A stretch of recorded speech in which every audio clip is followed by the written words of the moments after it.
एक बार एक व्यक्ति दौड़ता हुआ महान दार्शनिक सुकरात के पास आया और बोला, क्या आप जानते हैं कि मैंने आपके एक शिष्य के बारे में अभी अभी क्या सुना है? सुकरात ने उसे रोका और कहा, ठहरो। इससे पहले कि तुम मुझे कुछ बताओ, मैं चाहूंगा कि तुम एक छोटा सा परीक्षण करो। इसे 3 छलनियां, 3 sieves कहते हैं। व्यक्ति ने उत्सुकता से पूछा, 3 छलनियां?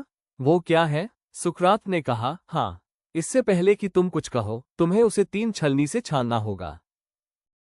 पहली छलनी, सत्य, द सिव ऑफ ट्रूथ। सबसे पहले मुझे बताओ कि तुम जो बताने वाले हो, क्या तुम पूरी तरह से निश्चित हो कि वह सत्य है?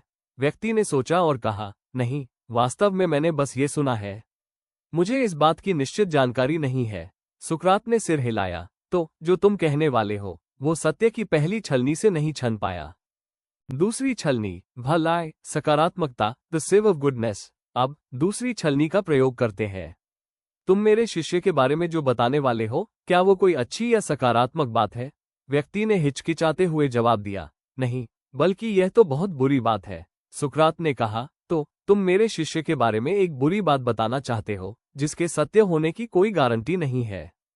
तीसरी छलनी, उपयोगिता, द सिव ऑफ यूजफुलनेस। अब हम तीसरी और अंतिम छलनी का प्रयोग करेंगे। तुम जो बताने वाले हो, क्या वो मेरे लिए या किसी और के लिए उपयोगी है? व्यक्ति ने शर्मिंदा होकर कहा, नहीं, मुझे नहीं लगता कि यह वास्तव में उपयोगी है। सुकरात मुस्कुराए और बोले, यदि वह बात न तो सत्य है, न अच्छी है और न ही उपयोगी है, तो उसे कहने से क्या फायदा? उसे यहीं भूल जाओ। शिक्षा, मॉरल ऑफ द स्टोरी, किसी भी बात को कहने या फैलाने से पहले उसे इन 3 छलनियों से अवश्य छानना चाहिए। क्या यह सत्य है?